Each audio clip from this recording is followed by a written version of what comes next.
Essa palavra do Senhor, diga graças a Deus. Vamos estudá-la então um pouquinho? Abra lá em João capítulo 16. João capítulo 16.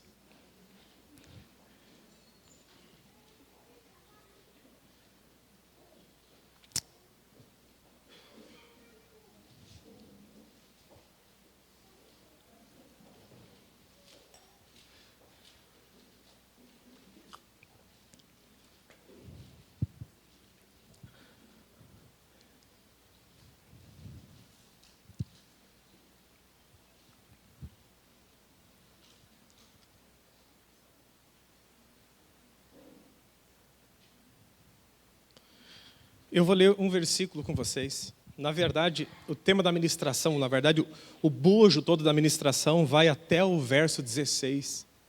Mas para a leitura eu quero ler um versículo com vocês, que é o versículo 1.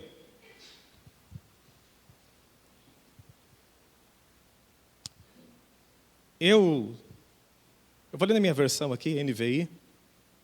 Eu lhes tenho dito tudo isso para que vocês não venham a tropeçar. Vou ler de novo. Eu lhes tenho dito tudo isso para que vocês não venham a tropeçar. Feche os seus olhos. Oremos ao Senhor Deus Todo-Poderoso. Pai, nós estamos aqui nessa noite, Senhor. O nosso desejo é aprender mais da Tua Palavra, mas não apenas aprender teoricamente. Nós queremos pegá-la nas nossas mãos, agarrá-la e vivê-la essa semana, esse mês, esse ano e o restante da nossa vida. Abençoe-nos, meu Pai, no nome de Jesus Cristo. De não apenas compreender intelectualmente a palavra, mas de assimilá-la dentro do nosso coração, para que ela produza frutos, para que o fruto aconteça e nós e o Senhor nos alegremos juntos com os frutos que a palavra tem que dar. Eu oro assim na certeza de que todos têm o mesmo desejo nessa noite, meu Pai. Oro assim em nome de Jesus. Amém. Amém, gente? Amém? Quem está vivo, diga graças a Deus. Amém. É bom louvar o Senhor, não é verdade? Receber uma instrução de Deus é algo extremamente importante para a nossa vida. Eu não sei o quanto você valoriza isso, o quanto você valoriza a instrução. Mas a instrução ela é extremamente poderosa para transformar a nossa vida.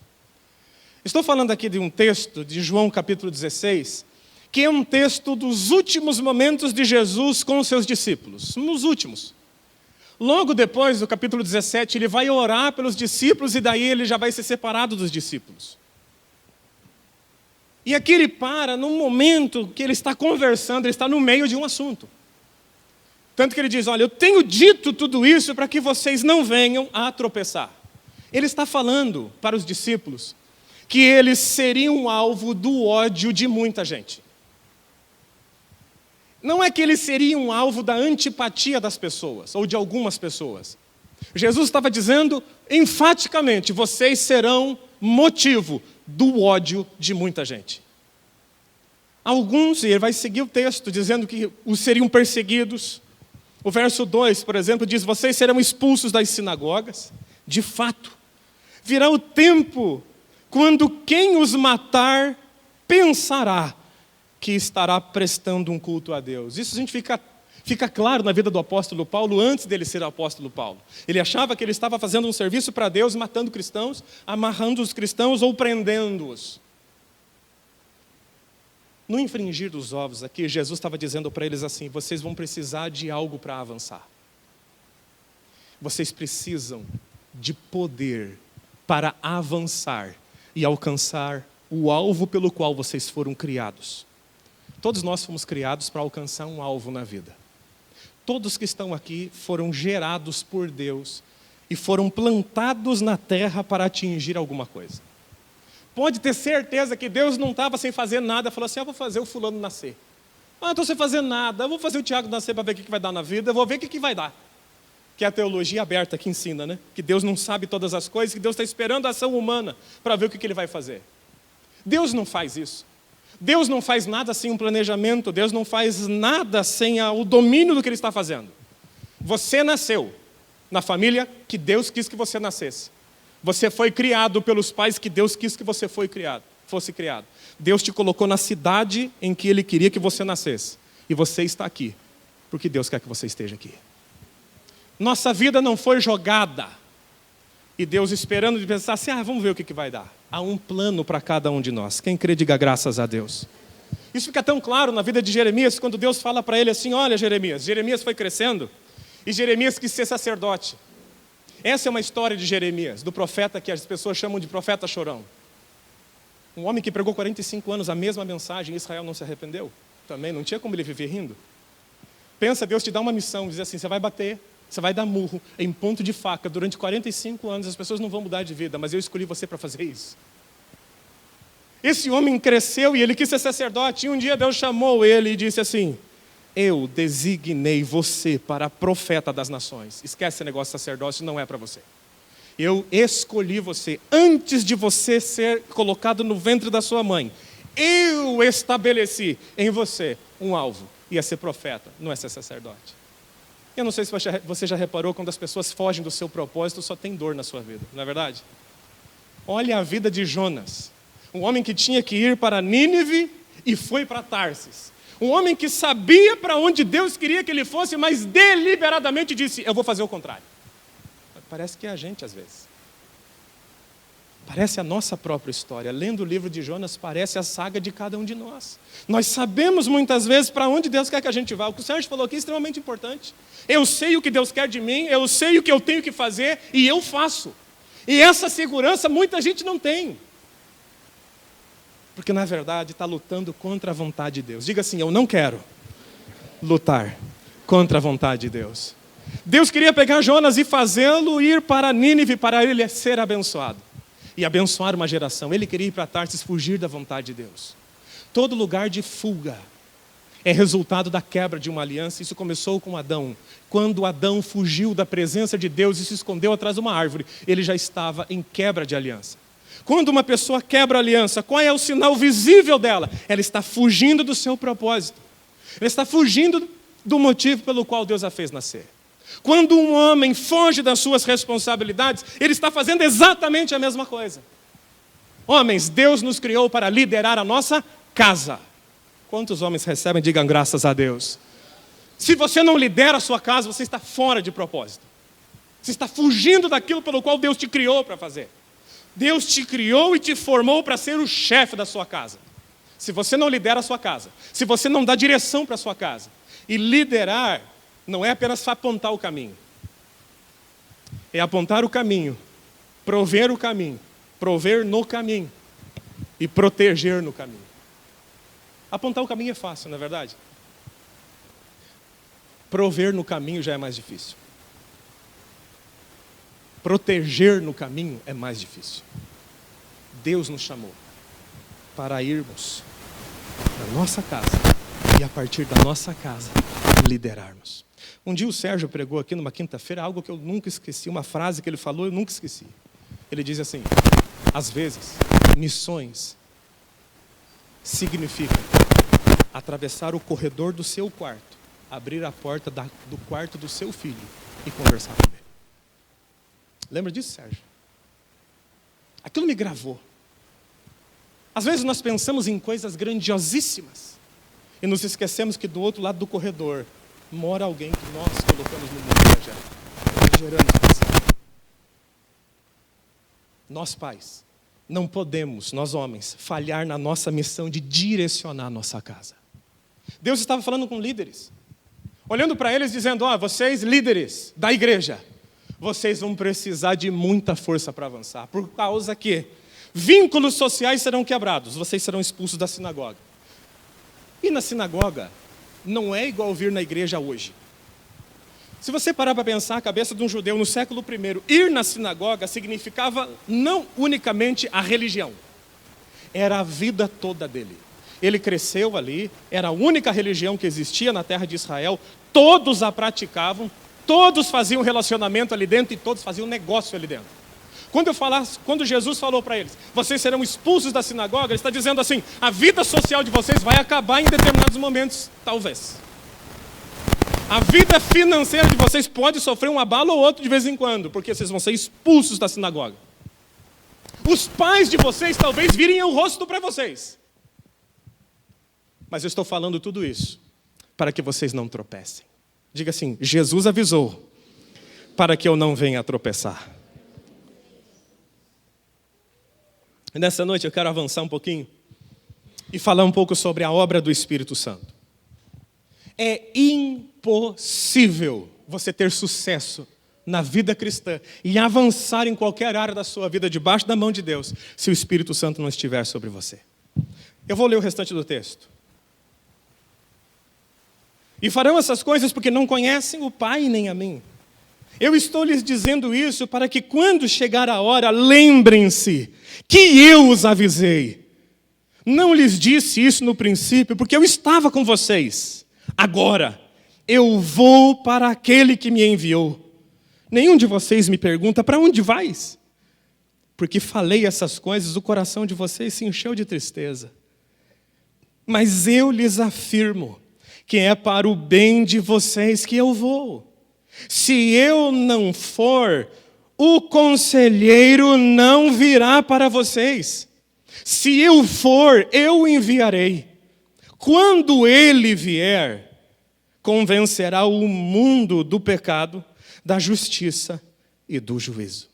Jesus está se despedindo e dizendo: olha, eu contei para vocês que vocês vão passar por alguns reveses na vida e vocês já ficaram entristecidos. Também não é uma notícia boa. Não é uma notícia boa. Mas o ensino de Jesus não estava completo. Ele falou assim: eu nem terminei de explicar. E vocês já estão tristes no meio do caminho. Eu vou ter que ir embora. É bom para vocês que eu vá, porque quando eu for, eu vou enviar o Consolador. E se eu não for, o Consolador não vem. E para vocês, acreditem, é melhor que eu vá, para que o Consolador venha. Diga assim: para mim, é melhor que o Consolador venha. Aqui ele vai contar o porquê o Consolador tem que vir. Primeira palavra, Consolador, é muito interessante do Espírito Santo. Eu vou falar sobre as 4 funções centrais do Espírito Santo na vida do crente. Se a mensagem teológica fosse essa, se fosse cunhar um título teológico, seria esse: as 4 funções do Espírito Santo. O primeiro, diga assim, é ser conselheiro. É uma palavra muito parecida com auxiliador. A mesma palavra que Deus usou como auxiliador foi para a mulher. A primeira palavra usada na Bíblia para auxiliar é para a mulher. Amém? Auxiliar significa o quê? Quem pode me ajudar? Dar apoio, o que mais? Auxiliar, o que é? Coordenar, o que mais? Prestar serviço, o que mais? Pode falar, pode falar. Não tem pegadinha, prometo. Não existe pegadinha aqui. Não, imagine. Esse negócio de fazer pegadinha é a pior desgraça na igreja. Não pode fazer isso no culto nunca. Isso mata a pessoa. Um dia, eu estava num culto e uma pregadora disse assim: olha, quem gostaria de ter mais comunhão com Deus, vem aqui na frente. Poxa, quem não quer? Aí quando todo mundo estava na frente do altar, ela falou assim: viu? Se vocês estivessem aqui buscando mais fidelidade a Deus, vocês não estavam na frente querendo isso. Deu vontade de falar assim: ó, estragou tudo que você pregou até agora. Não pode fazer pegadinha. Prometa, não é pegadinha. Fala lá, o que significa auxiliar? Quem falou? Não é para brigar, prometo. Ajudar. O Espírito Santo veio para nos ajudar. Assim como a mulher foi formada para ajudar. Às vezes atrapalha, mas é feita para ajudar. O Espírito Santo foi colocado na nossa vida para nos ajudar. Amém? Não é para atrapalhar. O Espírito Santo não vai atrapalhar.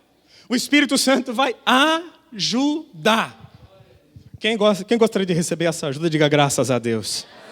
Pensa você ter alguém do teu lado que te ajuda e não te atrapalha, não te condena, não bota o dedo na sua cara, não diz que você é ruim, pelo contrário, diz o quanto Jesus te fez bom. Quem gostaria disso na sua vida? O Espírito Santo está aí para isso. A função do Espírito Santo é ajudar. Pastor, mas a Bíblia diz que ele veio fazer consciência no mundo do pecado, da justiça e do juízo. Eu quero entender com você isso nessa noite. Primeiro, Jesus diz assim, ele virá ao mundo, o Espírito Santo, eu vou ler o texto. Quando ele vier, verso 8, convencerá o mundo do pecado, da justiça e do juízo. Coloca o verso 9 para nós lá, Juninho. Vamos acompanhar com todo mundo. Do pecado, porque os homens não creem em... Pergunta para quem está perto de você, você crê em Jesus? Agora, olha para essa pessoa e responde. Responde aí. Você crê em Jesus? Esse convencimento não serve para você. Essa função do Espírito não é para você hoje. Porque se você crê, por que ele vai convencer você do pecado? Qual é o pecado que ele está dizendo ali? Porque não creem em mim. Qual é o pecado que o Espírito Santo veio denunciar, que é a raiz de todos os outros pecados? A falta de crer que Jesus Cristo é o Salvador. Portanto, na vida do crente, essa função do Espírito, ela não age. O Espírito está agindo no mundo fora de Deus, no sentido da criação que rejeitou a Jesus e está batendo para que haja conversão de pecado. Qual é a conversão do pecado? Olhar para Jesus e crer nele. Quem já creu em Jesus passou por uma outra fase. O diabo é que nos acusa dos nossos pecados. Não é o Espírito Santo. Quem acusa-nos das nossas falhas não é o Espírito de Deus. Pelo contrário, é o próprio diabo. Ele está notando aqui. Quem não crê em Jesus é alvo dessa ação do Espírito Santo. O pecado que o mundo tem é não crer em Jesus Cristo. Em 2 Coríntios capítulo 4 diz que o Deus dessa era cegou o entendimento dos descrentes, para que não vejam a luz do Evangelho da glória de Cristo, que é a imagem de Deus. Cegou. Quem estava na escola bíblica sabe que quem é cego fica na beira do caminho. Fazendo o quê? Pedindo esmola. Quem é filho anda no caminho. O diabo cega o entendimento das pessoas para que elas não andem no caminho. E o caminho é o próprio Jesus. Quem crê, diga graças a Deus. Eu sou o caminho, a verdade e a vida. Jesus que disse isso, não somos nós. O diabo cega para tirar as pessoas da margem, para tirar a pessoa do centro e colocá-la na margem, para que ela se torne na margem, na beira do caminho, e não consiga desfrutar das bênçãos e das graças do Senhor nosso Deus. Pode passar. Verso seguinte. Da justiça, porque eu vou para o Pai, e o que está escrito lá? Vocês quem? Os discípulos, diga assim, eu. Qual é a função do Espírito na nossa vida? Nos convencer da justiça. Porque eu vou para o Pai, e Jesus está dando ensinamento para eles, dizendo assim, o pecado, o Espírito Santo, vai convencer aqueles que não têm Cristo de que eles deveriam ter e que devem ter, vai convencer vocês da justiça e vai convencê-los definitivamente, esses dois grupos, de que o juízo de Deus aconteceu. Da justiça. Essa é a obra do Espírito Santo na nossa vida que nos permeia para todas as outras. Qual é a maior arma que o diabo tem? Vamos lá, de novo, participação, gente. Qual é a maior arma que o diabo tem? Quem pode me ajudar? Acusação. Quem falou acusação? Quem falou acusação? Amém. Olha que bênção. A maior arma que o diabo tem chama-se acusação. O livro de Apocalipse fala sobre isso. Também. Então vi a grande voz do céu proclamando: agora veio a salvação, o poder e o reino de Deus e a autoridade de seu Filho Jesus. Pois foi expulso o acusador de nossos irmãos. O mesmo que os acusa, de dia e de noite diante do nosso Deus. Uma referência clara disso está no livro de Zacarias. É claro. Zacarias de pé, o sacerdote Josué representando a nação de Israel e o diabo à direita dele, acusando ele de todos os seus pecados. Quando de repente Jesus para aquela acusação e diz: arreda-te, cesse a tua acusação. Olha para Josué, o sacerdote, e manda arrancar aquelas roupas sujas dele e colocar uma roupa nova. Coloca um turbante novo. E depois declara sobre a vida de Josué: se você permanecer firme nos meus caminhos, eu te coloco sempre em posição de honra. A mesma coisa que Jesus disse para aquela mulher apanhada em ato de adultério. Primeiro ele justificou aquela mulher, depois ele disse: vai e não peques mais. Enquanto o diabo acusava o sacerdote Josué, o sumo sacerdote Josué, Jesus falou assim: pare, eu dou roupas novas para você, e a partir de agora, se você caminhar nos meus caminhos, eu te coloco em posição de honra enquanto você viver. Quem crê nisso, diga graças a Deus.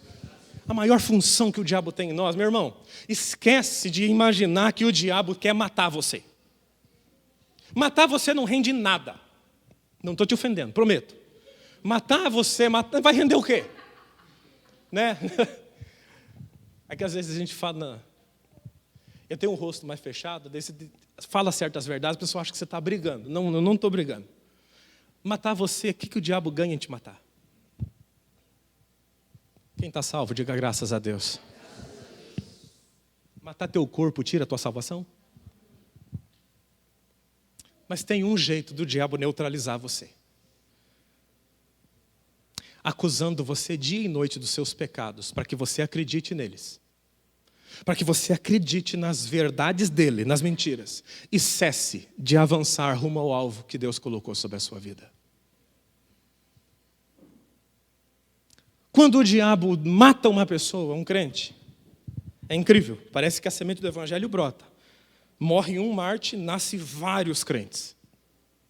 Mas quando ele neutraliza um crente, um fiel, através das suas acusações, aí a coisa muda. Aí ele conseguiu ter o objetivo. E a grande arma que ele usa contra os crentes hoje é justamente acusá-los. É justamente acusá-los. Acusações e pensamentos diversos como: se Deus é tão bom, por que isso está acontecendo com a sua vida? É porque você vive debaixo da falha. Se você é filho de Deus, então por que essa situação aconteceu com você? É mais ou menos o que ele fez com Jesus. Se você é filho de Deus, por que você está com fome? Se você é filho de Deus, por que você não pula daqui? Se você é filho de Deus, por que você não assume o reino de uma vez? Entenda, o diabo não gosta de processos. Diga assim: o diabo não gosta de processos. Toda oportunidade tua de saltos grandiosíssimos demais, tome muito cuidado. Deus trabalha por processos para fazer você crescer e amadurecer para atingir níveis maiores. Com Deus é aquilo que as pessoas gostam de falar, é crescimento sustentável. Deus nunca pega uma pessoa e joga direto para cima. Uma vez aconteceu isso com a nação de Israel. Deus pegou a nação de Israel e fez da nação miserável de Israel a nação mais rica do seu tempo, num dia. Num dia, Deus fez isso com a nação de Israel. Quando eles saíram do Egito, todo o ouro e a prata do Egito foi com aquela nação, fora as estátuas que ficaram. Qual foi o resultado? A primeira parada que eles tiveram, todo o ouro e prata que eles pegaram, eles fizeram um bezerro de ouro. Sem processo. A queda já está lá na frente. Todos caem logo ali, se não tiver processo. Por isso que eu digo para você, joga na Mega Sena, nem joga mais. Você não sabe lidar com tanto dinheiro assim. Nem eu. Pastor, você joga? Não, nunca joguei. Mas também quando a gente vai pagar as contas, a gente dá uma olhada. Mas olhar não é pecar. Olhei. 95% das pessoas que ganharam na Mega Sena estão pobres, mais pobres do que eram quando ganharam. Processos são indispensáveis na vida de qualquer ser humano para que ele cresça. Quer ver um processo que, para para o pai e para a mãe é maravilhoso. Criança. Quem já teve filho sabe disso. Criança é um processo. Criança trabalha na gente. Se tem uma lixa que Deus usa e ela parece que é uma lixa meio grossa assim, ó, é filho. Né? Não estou falando que é ruim. Você não teve, ainda tenha, vai ser benção. Você vai crescer muito. Mas quando você tem filhos, você entra num processo de Deus muito interessante. Deus vai trabalhar o teu caráter em áreas que você nem imaginava que você tinha. Falhas. E criança é tão sincera, nada a ver. Tem vezes que eles derrubam a gente. Família lixa a gente. Família é um processo. Família não vem pronta. Você trabalha nela. E ela trabalha em você. Até ficar boa. Aí lá na frente, você olha para trás, sentado numa mesa de Natal, com seus filhos, genros, noras, e pensa, valeu a pena. Vê os netos correndo, você nem se preocupa, né? Agora é teu filho, não é meu, para ficar tranquilo. Deve ser bom ser avô, né? Deve ser bom, vou chegar lá, em nome de Jesus, nós todos vamos chegar lá. Pelo menos todas as pessoas normais que eu conheço gostam de neto. Meu pai gosta de neto. Esses dias meu pai olhou para mim, o Pedro estava numa desobediência linda lá, na casa do meu pai, só que o território não era propício para aquilo, né? Casa de pai não é território de educar filho, entenda isso. Na casa do seu pai, você não educa seu filho, pode esquecer. Aí meu filho estava aprontando todas, eu fui educar. Meu pai falou assim, não faz o menino chorar. Não faço, amém, amém. Mas ele me fazia chorar. Eu lembro bem. Eu lembro. Família é processo. Deus trabalha com processos. Carreira profissional é processo. Você vai galgando processos e processos até você estar pronto. Pastor, mas por que eu não estou lá? Por que eu não estou em tal patamar? Porque você não está pronto. Porque se você tivesse, você já estaria. É simples assim. O diabo oferece esse encurtamento. Sempre as propostas do diabo são encurtamento. Não são processos. São fáceis de se obter, são rápidos para se obter, mas não são duradouros os frutos. O diabo fez isso com Jesus. Talvez faça isso com você. Mas se você é filho de Deus, fazendo tudo certo, por que as coisas não acontecem do jeito que deveriam acontecer na sua cabeça? São acusações do diabo. Ei, quem é você para pedir, orar, buscar e Deus te dá alguma coisa? Aí é a hora de você se levantar por fé, meu irmão. E crer em 2 Coríntios capítulo 5, que diz assim, ó. Palavra do Senhor. Aquele que não conheceu o pecado, o fez pecado por nós, para que nele fôssemos feitos justiça de Deus em Cristo Jesus. A justiça de Deus em Cristo Jesus. Só isso que você é. Jesus veio ao mundo e toda a justiça dele ele colocou sobre a sua vida. Se você crer, essa justiça vai passar a ser parte da sua vida. O diabo acusa as pessoas. Acusa você que está já lá na frente, na sua idade, dizendo assim, seus filhos não estão bem porque você não fez tal coisa. Acusações. Acusações. Um dia eu estava conversando com um homem de 65 anos, ele estava muito abalado, ele disse assim, pastor, eu olho para trás e penso que se tivesse feito isso, feito aquilo outro, os meus filhos estariam melhores. Talvez até pudesse ser verdade, mas diga uma coisa. Você já juntou o leite que foi derramado no chão e conseguiu botar ele de volta dentro da caixinha? Não. A vida é assim. Eu nunca vi o Espírito Santo trabalhar dessa forma. O Espírito Santo vem nos lembrar da obra de Jesus sobre a nossa vida. Vai, avança. Jesus está com você. Jesus, ele é auxiliador. Diga assim, Jesus, o Espírito Santo é meu ajudador, não o meu atrapalhador. E ele veio convencer todos do juízo. Os que estão em Cristo e os que não estão, dizendo assim, o diabo já foi julgado. E do juízo, passa lá para nós o texto, da justiça. porque eu vou para o Pai e vocês não me verão mais. E do juízo, porque o príncipe deste mundo já está? O príncipe desse mundo já está condenado. Diga, o diabo já está condenado. Colossenses capítulo 2 diz, havendo riscado a cédula que era contra nós, nas suas ordenanças, a qual de alguma maneira nos era contrária, Ele tirou do nosso meio, cravando-as na cruz do Calvário. E despojando os principados e potestades, os expôs publicamente à vergonha, e deles triunfou na cruz. Apocalipse 12, volto a citá-lo. Então vi grande voz do céu proclamando, agora a salvação, o poder e o reino do nosso Deus, e a autoridade do seu Cristo foi estabelecida, pois foi expulso o acusador de nossos irmãos, o mesmo que nos acusava de dia e de noite diante do nosso Deus. Jesus veio para desfazer as obras do diabo. Portanto, maior é aquele que está em nós do que aquele que opera no mundo. Não tenha medo de absolutamente nada. Tema apenas o Senhor seu Deus. E tema a sua palavra.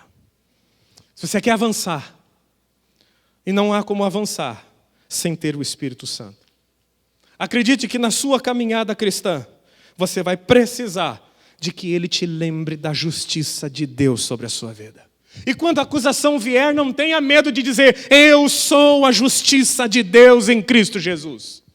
Já não há acusação e não pesa a condenação contra aqueles que estão em Cristo Jesus. Acabou. A obra foi completa na cruz do Calvário. E eu não posso me esquecer, o meu adversário já foi condenado. Ele foi exposto na cruz do Calvário e Jesus diz, eu triunfei sobre ele. Fecha os seus olhos, eu quero orar com você nessa noite. Você veio aqui, numa noite de domingo, e agora são 19 horas e 51 minutos. Nós estamos fechando uma parte desse culto que é a ministração do Senhor. Eu não sei quantos de vocês estão debaixo de condenação, mas se Jesus é o Senhor da tua vida, esqueça a condenação. Você não está debaixo da condenação, você está debaixo da graça. As mãos de Deus estão sobre a sua cabeça. O Espírito Santo está te empurrando para frente.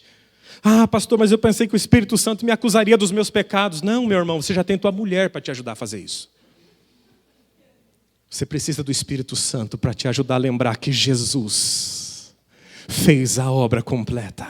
E que Ele ama você e a sua casa. E que o desejo dele é que a tua casa seja salva, que você seja próspero, que no teu corpo tenha saúde, que você sorria de alegria durante o dia. E que você, enquanto dorme, Ele mesmo vai lá, como diz a palavra, Deus faz, enquanto os justos dormem, que eles cresçam. Ou Deus dá, até mesmo quando o justo está dormindo. Essa é a função do Espírito de Deus na nossa vida. Não o ignore, não o despreze. Deus é maravilhoso. Ele enviou um ajudador, porque saberia que no mundo teríamos aflições. É por isso que parece que Jesus para o discurso e diz, ei gente, eu nem terminei de falar e vocês já estão desanimados. Vocês nem me perguntam para onde eu vou, e eu digo, eu vou para o Pai, é melhor que eu vá. Vocês vão precisar do Espírito Santo, porque Ele vai animar vocês na jornada, Ele vai estar com vocês na jornada. Lembrando o tempo todo, não é por você, é por aquele que morreu e ressuscitou. Não é a tua obra, é a dele, confia na obra dele. Quando você estiver desanimado, o diabo estiver te acusando, porque você é um pecador miserável, diga no seu coração e abra o seu lábio e declare, eu sou a justiça de Deus em Cristo Jesus. Se o diabo vier com acusações contra você, dizendo, porque você não é digno, porque você não pode, porque Jesus não tem nada para você. Eu sou a justiça de Deus em Cristo Jesus. E ninguém tem nada a ver com isso. Porque não fui eu que escolhi Ele. Foi Ele que me escolheu. Foi Ele que me nomeou. E Ele declarou sobre a minha vida que eu irei frutificar. Você vai frutificar. Nós temos que conquistar o restante de julho, agosto, setembro, outubro, novembro e dezembro. E o Espírito Santo está sobre a sua vida para te ajudar a fazer isso. Deus está com você. Se coloca de pé em nome de Jesus. Pastor, essa pregação é para todos. É para todos que creem que Jesus Cristo é o Filho de Deus. Essa é a vida do crente. Essa é a vida do cristão. Essa é a vida do discípulo. Eu creio. Então eu tenho todo um arsenal ao meu favor. O diabo já foi condenado. Eu só tenho que fazer uma coisa em relação a ele: resistir ao diabo e ele fugirá de vós. Ele às vezes se aparenta com grandes problemas da vida. Pinta problemas como se fossem montanhas intransponíveis. Mas Jesus diz: se você tiver fé, declare ao monte que saia da sua frente e jogue-se ao mar, e o monte vai fazer isso. Maior é aquele que está em nós do que aquele que opera no mundo. Nós somos a geração mais feliz da terra, porque nós temos a palavra de Deus na nossa mão. Nós temos um Deus que nos ama, nós temos o Espírito Santo que está em nós. Nós temos um intercessor lá em cima, e o nome dele é Jesus. Ele está intercedendo por você, para que você tenha grande sucesso na sua caminhada terrena. Creia e corresponda. Levante a sua cabeça. Você não nasceu para ser um derrotado, um fracassado, um desgraçado, anielado da fé. Não, você nasceu para vencer o mundo. É a palavra de Deus que declara. Aquele que nasceu de Deus, nasceu para vencer o mundo. É o que diz o apóstolo João. Eu e você nascemos para vencer. Não é os meus joelhos que se curvarão diante das dificuldades da vida. São as dificuldades da vida que se curvarão diante de nós. Porque o Senhor está dentro de nós. O Espírito Santo está sobre a nossa vida. E eu espero do fundo do meu coração que você creia nessa noite na pregação da palavra de Deus. Pastor, mas é muito bom. É bom demais. É bom demais mesmo. Jesus morreu no teu lugar, pagou o preço do teu pecado para que você fosse livre. Para que você vivesse uma vida reta, santa e poderosa diante de Deus. E isso não é de você, não é de você, é de Deus. Deus fez. Deus quis fazer. Deus quis fazer isso na sua vida. Então não questione, apenas creia e viva para a glória do nome de Jesus Cristo. Eu não sei qual problema você está passando, qual dificuldade, mas eu posso declarar sobre a sua vida: você vai vencer em nome de Jesus. Não aceite a acusação do diabo. Não aceite a acusação dele. O Espírito Santo: ah, pastor, é o Espírito Santo que está me acusando. Ele não está te acusando. É o diabo que é acusador. O acusador é papel do diabo. A função do Espírito é lembrar que você foi feito a justiça de Deus em Cristo Jesus. Vamos orar ao Senhor nessa noite, colocando a nossa vida na presença dele. Quem sabe você está fraco nessa noite, enfraquecido pelos embates da vida. Jesus olha para os seus discípulos e diz: vocês vão passar por dificuldades mesmo. Vocês vão passar por aflições diversas. Vocês vão passar por embates religiosos, por embates na fé, por momentos de dificuldade na sociedade que vocês vivem. E eu vou para o Pai e vou mandar o Espírito Santo, porque Ele, dentro de vocês, vai fazer a obra que vocês precisam. Até mesmo a capacidade para vocês suportarem as dores da vida. Ele vai fazer isso sobre vocês. Você e eu, nós temos o Espírito Santo de Deus. E eu quero orar com você nessa noite em nome de Jesus. Pai Todo-Poderoso, em nome de Jesus eu te peço que o Senhor nos faça sempre lembrar disso. Que o Teu Espírito Santo está em nós. Não para nos acusar, não para nos derrubar, mas para nos ajudar, para nos colocar de pé e para nos fazer avançar na vida. Abençoe-nos, meu Pai, em nome de Jesus, de abandonarmos tudo aquilo que não convém, tudo aquilo que não é correto, que não é santo, que não condiz com a Tua glória, e avançarmos para coisas maiores. Abre os nossos caminhos, meu Pai, e que este segundo semestre seja de conquistas para a glória do Teu nome. Nós não nos curvaremos diante dos dilemas da vida. Nós não nos curvaremos diante dos problemas. Eles é que se curvarão, porque o Senhor está em nossa vida, meu Pai. O Teu Espírito está em nós para nos lembrar que somos justos em Jesus. Não é a nossa obra de justificação, é obra Tua, meu Pai. E nós cremos na Tua palavra. O Senhor nos chamou e ninguém tem nada a ver com isso. O Senhor viu em nós um valor que nem nós víamos. Nós cremos e vamos permanecer firmes, porque o Teu amor por nós é real. O Senhor é verdadeiro, a Tua palavra é verdadeira e o Teu Espírito está em nossa vida. Nós oramos assim, em nome de Jesus. Amém. E graças a Deus. Se você crê, aplauda o nome do Senhor Jesus nessa noite.